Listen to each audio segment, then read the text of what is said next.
A'udzubillahi minasyaitonirrajim. Bismillahirrahmanirrahim. Assalamualaikum warahmatullahi wabarakatuh.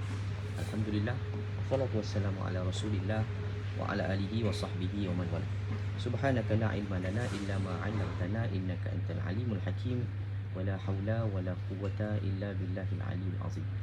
Asyhadu an la ilaha illallah wahdahu la syarika lah wa asyhadu anna sayyidana Muhammadan 'abduhu wa rasuluh.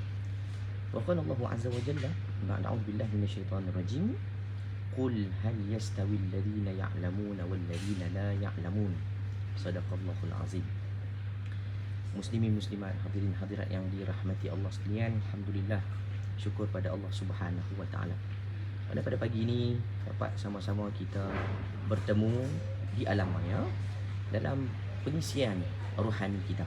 Dan pada pagi ini saya berlintas langsung dari lamangan terbang antarabangsa KLIA. Alhamdulillah, tuan-tuan dan sahabat rahimakumullah sekalian. Jadi kita nak duduk dalam majlis ilmu ni di mana-mana. Tak kira di airport ke, di rumah ke, di pasar raya ke, mana-mana tempat pun, kalau boleh memang kita nak mengisi kehidupan ni dengan perkara yang namanya kebaikan. Kalau lah kita hari ni, contoh bawa kereta, bawa motor, tak ada minyak, mana mungkin motor dan kereta kita tu yang kita naiki tu boleh sampai ke destinasi. Maksudnya kena ada bekalan. Alhamdulillah pagi ni kita bersama-sama untuk berkongsi sesuatu sebagai santapan rohani kita. Ya, mudah-mudahan ia boleh dijadikan sebagai satu penguat, semangat dan juga ia penambah kepada ilmu pengetahuan, terutama kita yang hidup di muka bumi yang bertujuan untuk mencari sesuatu yang membawa kepada kebaikan kita, kehidupan dunia dan juga akhirat. Tuan-tuan, sahabat-sahabat rahimakumullah sekalian, dalam satu hadis Nabi SAW yang diriwayatkan oleh Abu Hurairah radhiyallahu anhu, seorang sahabat Nabi, ya, yang mana dia memeluk Islam pada tahun ke-7 Hijriah, agak lewat, ya, yang mana dia masuk tu pun sebab dia dah tahu tentang Islam. Cuma apabila ada sahabat Nabi yang balik menyampaikan agama, terutama dakwah Islam ini, maka terbuka pada hatinya dan ahli keluarganya untuk memeluk Islam, kecuali ibundanya.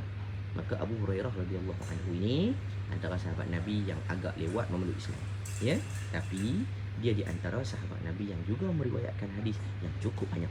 Kenapa tuan-tuan? Inilah dia di antara kelebihan orang yang mendampingi orang baik. Bahkan Abu Hurairah minta pada Nabi SAW untuk mendoakan agar beliau mampu untuk menghafal hadis-hadis An-Nabawi Syarif ini dengan baik.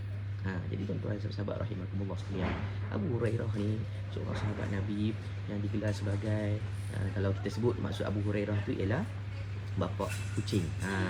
Kenapa tuan-tuan?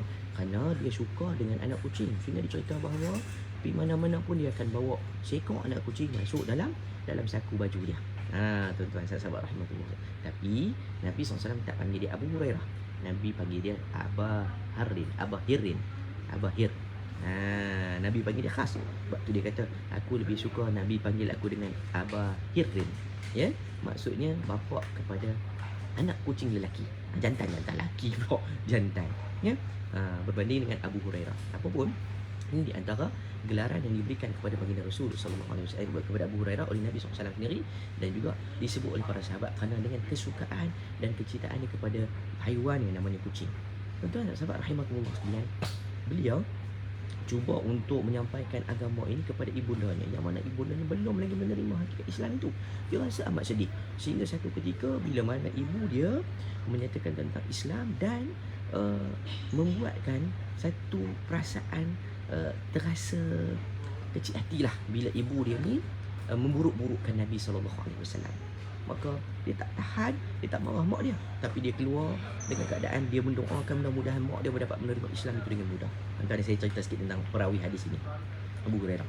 Tuan-tuan sahabat rahimakumullah sekalian, apa yang berlaku ialah bila mana dia berada di Masjid Nabawi, Rasulullah SAW nampak kenapa Abu Hurairah menangis. Maka Nabi SAW mendapati Abu Hurairah dan menanyakan perihal itu. Kenapa engkau menangis wahai Abu Hurairah? Ya Abah Hirin. Kan tanya, kenapa kamu menangis? Lepas tu dia pun sebut, dia kata dalam hidup aku ni tak ada yang paling membahagiakan aku melainkan aku dapat menatap wajahmu ya Rasulullah.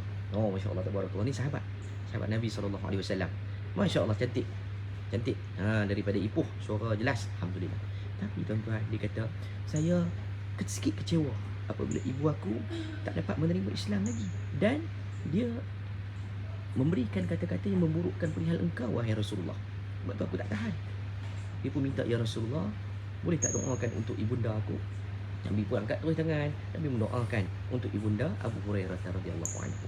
Tuan-tuan, sahabat rahimahullah sekalian, selesai daripada pertemuan itu, Abu Hurairah pun balik. Sampai di rumah, mak dia kata jangan masuk lagi, tunggu sekejap. Dia pun tak masuk lagi. Sampai mak dia selesai berpakaian dan juga bersedia, dan mak dia keluar, dan mak dia terus pikat dia. Mak dia terus mengungkapkan kalimah syahadat. Tuan-tuan, sahabat rahimahullah sekalian, bangga dan bahagianya hati Abu Hurairah kerana keberkatan doa daripada Nabi SAW. Sebab tu tuan-tuan, kita mengambil faham bahawa doa tu adalah penyambung kita dengan Allah.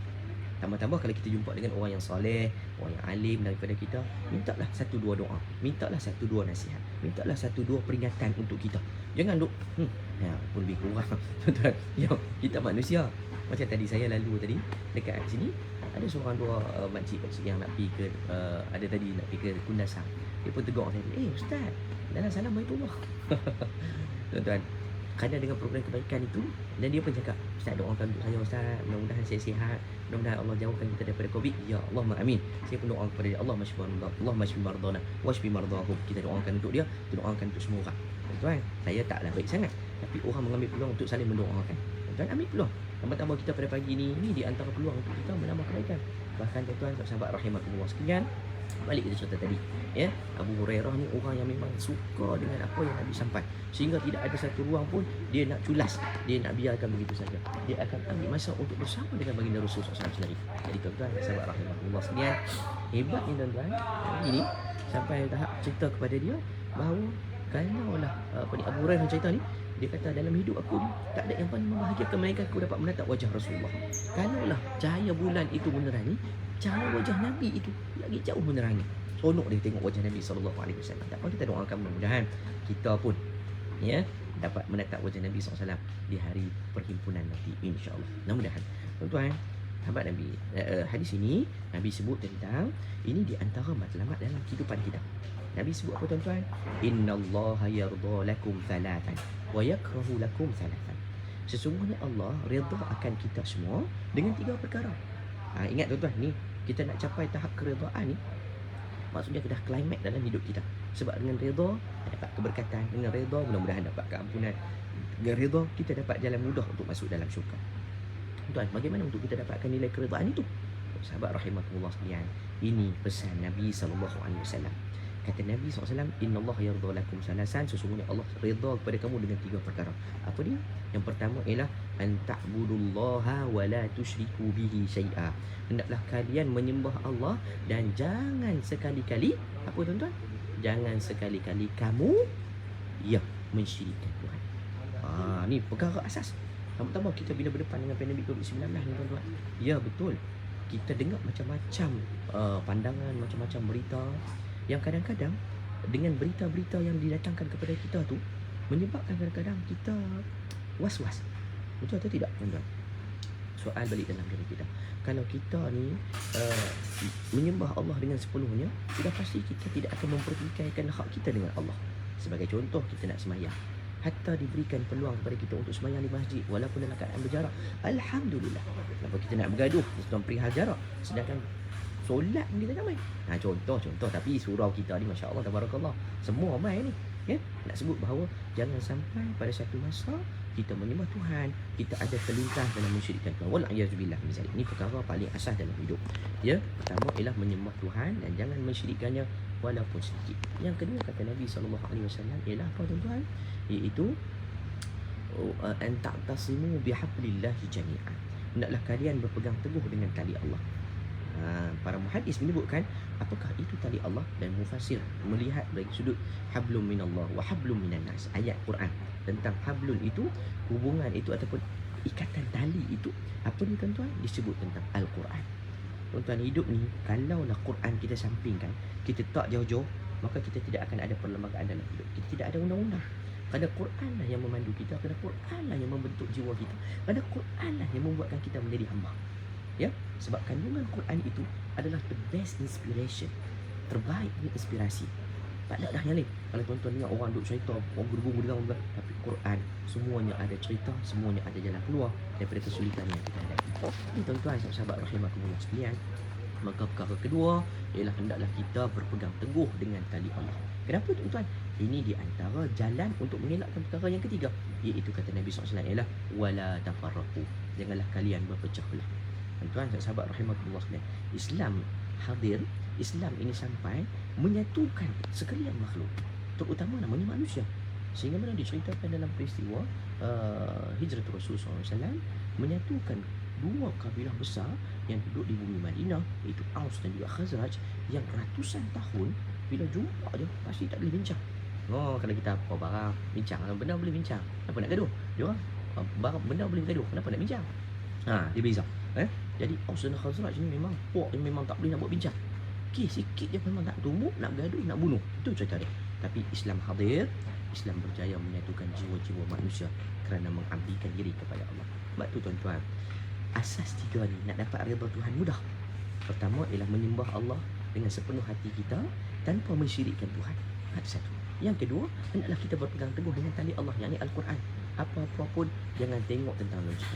Tuan-tuan, baru-baru ni pula kalau kita tengoklah dulu, ya, ada macam-macam fahaman, macam-macam ism, pemikiran, ya, yang paling membimbangkan ialah dipelopori oleh golongan-golongan muda, sehingga mana mereka memikirkan bahawa kehidupan ini perlu dicorak berlandaskan kepada ayat Quran dan kesesuaian hidup.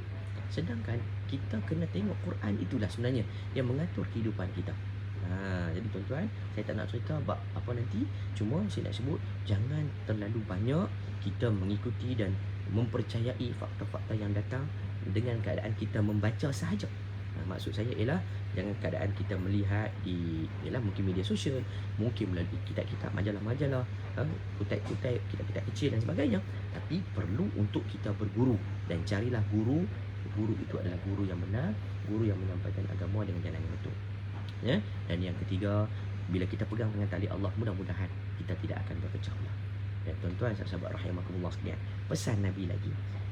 Bila tadi sebut tentang thalathun, innallaha yarda lakum thalathan, Allah redha kita tiga benda dan Allah benci kita tiga benda. Apa perkara yang Allah benci kat kita? Yang pertama kata Nabi SAW ialah qila wa qal, iaitu menukil-nukilkan pandangan demi pandangan. Kita ni banyak ambil dak ustaz ni cakap, ustaz ni cakap macam ni, kita ambil semua orang cakap, yang kita amal langsung dak duk kira hak orang punya. Jadi kita kena ambil, faham, kemudian amal. Itu benda yang penting. Jangan banyak debat dan jangan banyak untuk kita mempertikaikan. Ya, qila wa qal. Yang kedua, wa kathratus soal. Banyak soal. Macam mana dalam surah Al-Baqarah, ya, Bani Israel, yang mana Allah telah mensyariatkan ataupun Allah telah meminta kepada Nabi Allah Musa menyampaikan kepada kaum dia untuk menyembelih seekor lembu. Mudah. Cuba bayangkan tuan-tuan, logik akal, Nabi Musa suruh pengikut-pengikut dia daripada Bani Israel untuk menyembelih lembu. Tapi yang dipersoalkan oleh Bani Israel ini, lembu ni jenis mana, lembu ni warna apa, saiz dia besar kecil. Kan? Nampak? Jangan banyak tanya.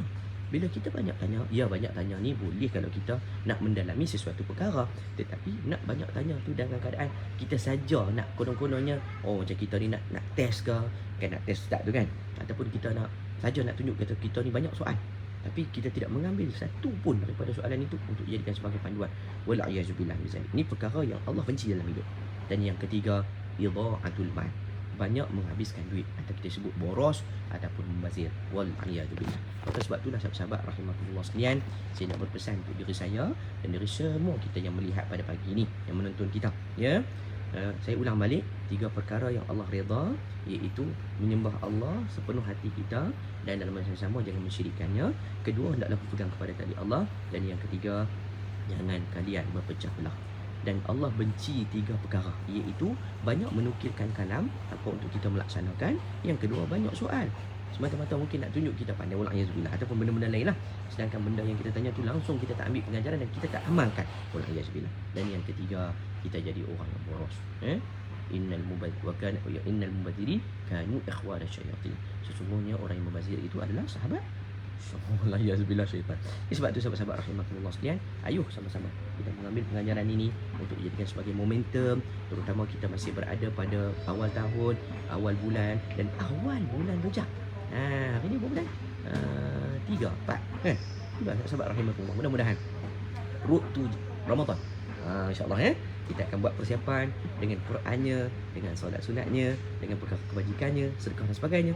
Mudah-mudahan Allah bentuk jiwa kita menjadi manusia yang sayang kepada agama dan orang yang suka mendekati agama. Mudah-mudahan. Terima kasih banyak tuan-tuan dan puan-puan. Saya mohon izin anda tak dapat bersama dengan tempoh masa yang panjang sebab nak terbang dah.